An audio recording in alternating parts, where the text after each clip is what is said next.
प्यारे मित्रों, मैं राजनंदन प्रसाद एक बार फिर आपके सामने। मित्रों, आज बहुत तकलीफ हुई, सचमुच बहुत तकलीफ हुई। आज जनता दल के राष्ट्रीय अध्यक्ष, पूर्व राष्ट्रीय अध्यक्ष श्री ललन बाबू ने एक बयान जारी किया कि नियोजित शिक्षक जो हैं वे सब के सब बेकार हैं, कूड़े कचरे हैं। उन लोगों के बहाल होने के बाद शिक्षा व्यवस्था बिल्कुल बेपटरी पर हो गई। न वो ठीक से पढ़ाते थे और न ही कोई काम के थे। जब से TR1 TR2 BPSC जो बहाली की है, तब से बिहार में शिक्षा व्यवस्था पटरी पर आ गई है। मित्रों, ये कितनी दुखद बात है। ये हमारे नेता हैं, इन्हें पता नहीं कि इन्हीं की सरकार 2006 में नियोजित शिक्षकों को बहाल किया। बहाल करने के बाद समय समय पर वेतन भी वृद्धि हुई और नियोजित शिक्षक के आने के बाद ही स्कूल का ताला खुलने लगा। पहले तो कई स्कूलों का ताला ही नहीं खुलता था, शिक्षक पहुंचते नहीं थे, विद्यार्थी नहीं पहुंचते थे। ये तो क्रांति आई 2006 के बाद कि नियोजित शिक्षक बहाल हुए। कुछ अगल बगल के थे, कुछ थोड़ी दूर के थे, तो सब लोग आने लगे, समय पर आने लगे, बच्चों को पकड़ पकड़ कर लाने लगे। स्कूलों में रौनक आ गई, शिक्षा व्यवस्था पटरी पर आ गया। और ये मान्यवर कब कह रहे हैं? 18 साल बाद। इनको याद पड़ा 18 साल बाद। ये खुद कुछ दिन पहले जनता दल छोड़ करके अलग हो गए थे और माननीय मुख्यमंत्री के खिलाफ लंबा लंबा पेपर में विज्ञापन देते थे। उस समय भी नहीं बोले वो। और आज चुनाव के वक्त पता नहीं कौन सी दुश्मनी ये लोग निकाल रहे हैं और नीतीश बाबू भी समझ नहीं पा रहे हैं, मेरे प्यारे मुख्यमंत्री महोदय। और अनाप शनाप चल रहा है। ये दुर्भाग्य की बात है।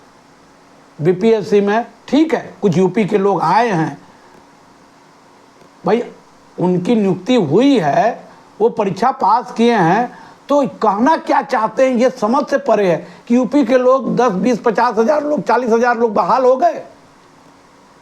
और आपको जानकारी होनी चाहिए कि उस BPSC से कितने नियोजित शिक्षक बहाल हो गए जो पूर्व में नियोजित शिक्षक के रूप में कार्यरत थे। और आप देख लीजिए, सक्षमता में सारे के सारे टीचर पास कर गए। ये वही टीचर हैं जो नियोजित टीचर थे।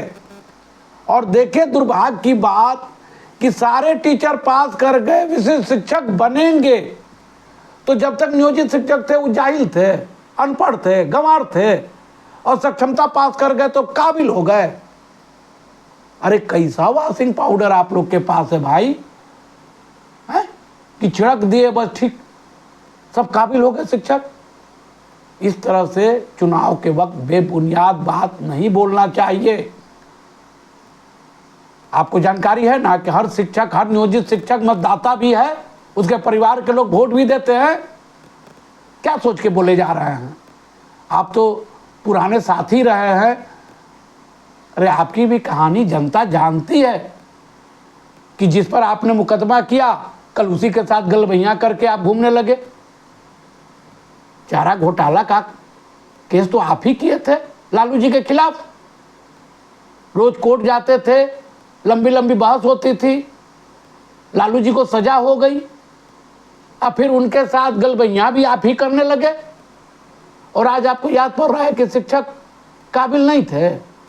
ये दुर्भाग्य की बात है, इस तरह नहीं बोलना चाहिए। आप लोग पढ़े लिखे सांसद रहे हैं, राष्ट्रीय अध्यक्ष रहे हैं, आखिर कुछ तो कारण होगा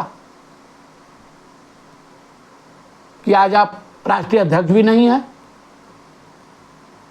मान्यवर, हम लोगों को आपसे कोई शिकायत नहीं है, लेकिन इस तरह बेमौसम में राग अलापना ये कहीं से भी ठीक नहीं है।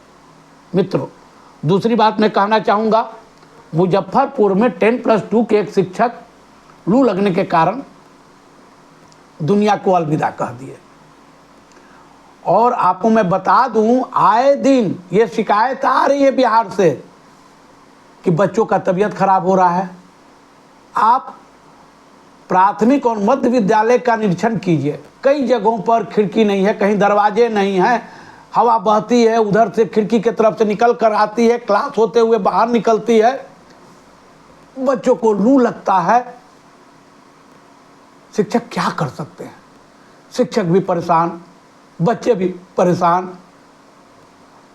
डीएम ने पत्र निकाला है कि 10:30 बजे के बाद स्कूल नहीं चलेगा, प्राथमिक और मध्य विद्यालय, और 11:30 बजे के बाद हाई स्कूल नहीं चलेगा। पत्र तो निकल गया। और प्राथमिक और मध्य विद्यालय में 10 बजे के बाद बच्चों को खाना खिलाया जाता है। बच्चे पहुंच रहे हैं 100 आदि बच्चों को आप कितना जल्दी खाना खिला देंगे? 1 घंटा से कम समय में आप खिला देंगे? नहीं, उसे ज़्यादा समय लग रहा है। शिक्षक को 11, 11:30, 12 बजे तक स्कूल में रहना पड़ रहा है। बच्चे भी झुलस रहे हैं। टीचर तो मुजफ्फरपुर के शिक्षक चले गए। आने वाला समय, जबकि मौसम विभाग बार बार चेतावनी दे रहा है कि गर्मी और बढ़ेगी, तपिश और बढ़ेगी, लेकिन आप अड़े हुए हैं कि हम तो भाई स्कूल खुलवाएंगे। एक बात मैं और कहना चाहता हूँ, शिक्षकों को ग्रीष्मावकाश आज़ादी के बाद से आज तक मिलता रहा है। कभी किसी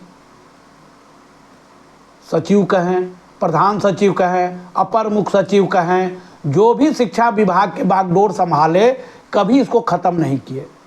क्या वे लोग बुर्बक थे?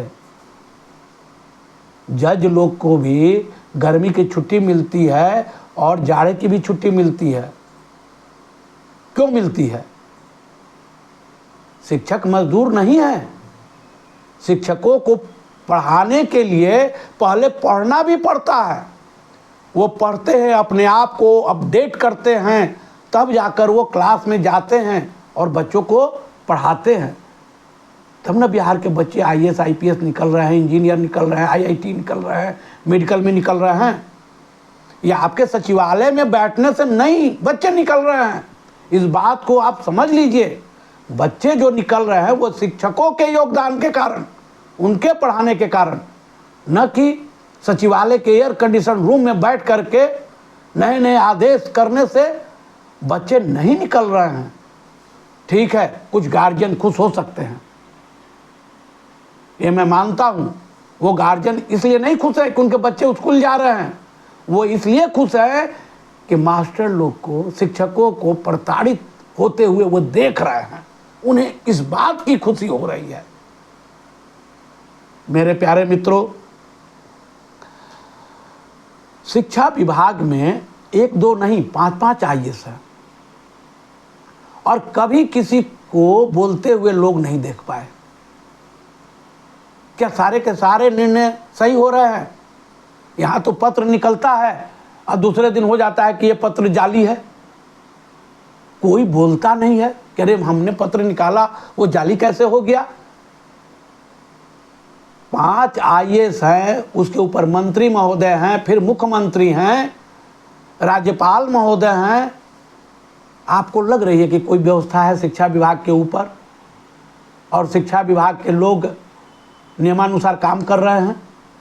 एक स्कूल में 8 से 10 का समय है, बच्चों को पढ़ाना है, मध्याह्न भोजन भी कराना है, और उसमें 4-4 अधिकारी, चाहे वो अधिकारी हों या चपरासी हों, वो तो जा रहे हैं स्कूल का निरीक्षण करने। और क्या करते हैं? जल्दी जल्दी फोटो खींचते हैं। सारे शिक्षक को बुलाया जाता है। अब आप बताइए कि 2 घंटे में 4 निरीक्षण हो रहा है, और हर बार शिक्षक को आना है, कागज पर साइन करना है, फोटो खिंचवाना है। वो क्या पढ़ाएंगे? अरे आप एक ही आदमी को भेजिए ना, रोज गेट पर एक आदमी को परमानेंट खड़े कर दीजिए कि भाई आप अवलोकन कीजिए, वीडियो कैमरा लगा दीजिए, और वहीं से आप भी अपने कार्यालय में देखते रहिए। शिक्षक पढ़ाते ही ना हैं, अब तक पढ़ाए ही ना। वही बच्चे ना मैट्रिक कर रहे हैं, इंटर कर रहे हैं बिहार स्कूल एग्जामिनेशन बोर्ड से। आप इतने बच्चियां पास कर गई कि आप छात्रवृत्ति भी समय पर नहीं दे पा रहे हैं, क्योंकि आपका आकलन गड़बड़ा जा रहा है। शिक्षक पढ़ा रहे हैं, इतने मन लगा के पढ़ा रहे हैं कि बच्चियां सब के सब प्रथम श्रेणी से। आप देख लीजिए, जो छात्रवृत्ति बच्चों को मिल रहा है, मैट्रिक उत्तीर्ण, इंटर उत्तीर्ण या ग्रेजुएशन जो पास की हुई बच्चियां हैं, उनको छात्रवृत्ति आप समय पर दे पा रहे हैं। आपका बजट भी गड़बड़ा जा रहा है। मित्रों, एक और घटना, बहुत महत्वपूर्ण घटना घटी है। सैयद शहाबुद्दीन साहब 17 अप्रैल को रामनवमी के दिन स्कूल खोल दिए। आपको तो जानकारी है कि होली के दिन भी स्कूल खुले थे और कई पर्व त्यौहार में स्कूल खुले थे। पिछले साल दशहरा में भी अष्टमी नवमी तक स्कूल खुल गए थे। और सैयद शहाबुद्दीन साहब गलतफहमी के शिकार हो गए कि स्कूल खुला है नहीं खुला है, क्योंकि यहाँ तो बार बार एक ही बात को क्या बोले कि आप अपने ही चिट्ठी को जब अवैध घोषित कर देते हैं और कोई आपका तो कोई साइट है नहीं कि शिक्षकों तक पहुंच जाए कि भैया ये साइट पर तुम देख लो, ये चिट्ठी है और ये सही चिट्ठी है, तो शहाबुद्दीन साहब पर कार्रवाई हो रही है। क्यों? कि आपने रामनवमी में खोल दिया और आपने होली में तो स्कूल खुला ही, होली के वक्त हजारों शिक्षकों को घर से आपने बाहर भेज दिया ट्रेनिंग करने के लिए। परिवार के साथ होली नहीं मना सके और आप एक शहाबुद्दीन साहब एक स्कूल खोल दिए, तो है तो चिट्ठी लिखा लिखी, वो भी ऐसे वक्त जब चुनाव का वक्त है। आप क्या करना चाहते हैं? माने आप भी वोट पोलराइज हो, इसका भी आप व्यवस्था कर रहे हैं क्या? किसके पक्ष में हो, किसके पक्ष में नहीं हो, ये अच्छी बात नहीं है। ठीक है, शहाबुद्दीन साहब स्कूल खोल दिए, उनको एक चेतावनी दे करके छोड़ देना चाहिए। उन्होंने कोई ऐसा काम नहीं किया, क्योंकि इसके पहले भी छुट्टियों में स्कूल खुलती रही है। वो गलतफहमी के शिकार हो गए और आप एकदम डंडा लेकर के उनके पीछे पड़े हुए हैं। मेरे मित्रों, एक चिट्ठी निकली है, TR1 TR2 के शिक्षकों का वेतन समय पर भुगतान नहीं हुआ। बहुत चिंता है। ये चिंता देख करके खुशी हो रही है कि TR1 TR2 उसमें बहुत सारे लड़के यूपी के भी हैं, बच्चियां भी यूपी के हैं, घर द्वार छोड़ करके बिहार में नौकरी कर रहे हैं। निश्चित तौर पर समय पर वेतन मिलना चाहिए, इसमें कोई दो राय नहीं है। लेकिन वेतन उन्हीं को क्यों? और नियोजित शिक्षक जो पूर्व से जो कार्य कर रहे हैं, उनके बारे में ऐसा तो चिट्ठी कभी नहीं निकला। क्या वे इस राज्य के और आपके विद्यालय के शिक्षक नहीं हैं? ये भेदभाव क्यों? ये भेदभाव अच्छी बात नहीं है। मित्रों, एक चर्चा बहुत जोर शोर से चल रही है कि जो सक्षमता परीक्षा 1, 2, 3 में सम्मिलित नहीं होंगे, उनके कागजों का जांच पूरी ईमानदारी से, दृढ़ता से की जाएगी। कौन रोक रहा है? वे तो बहाल हुए हैं 2006 में, 8 में, 10 में, 12 में। उनका तो सारा सर्टिफिकेट का वेरिफिकेशन हो गया। जिन लोगों का फोल्डर कुछ नहीं मिल रहा था, उसके लिए भी सरकार आवेदन निकाल करके उनके फोल्डर को भी अपडेट कर दी। विजिलेंस की जांच प्रक्रिया भी चली।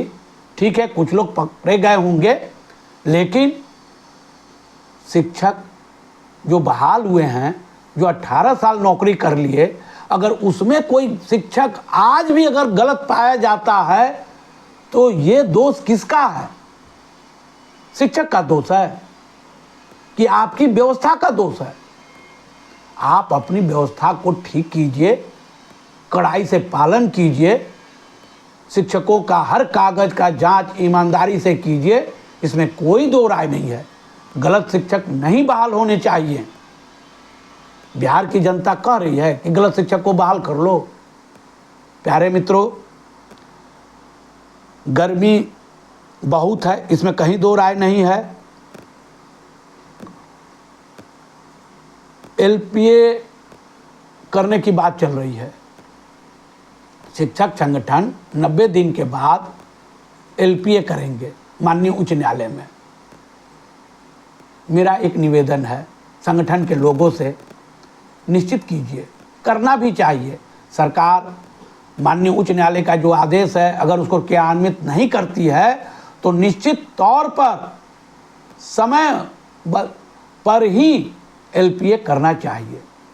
लेकिन मैं एक आपसे आदरपूर्वक निवेदन करूंगा कि CWJC जब केस किया गया तो हड़बड़ी में 15 संगठन जल्दी जैसे लग रहा था कि हम ही पहले कर दें, और उसी का नतीजा है कि आपका केस समय पर नहीं सुना गया, आपके वकील समय पर खड़ा नहीं हो सके, 1 महीने का वक्त मिल गया सरकार को भी अपने ढंग से तैयारी करने का।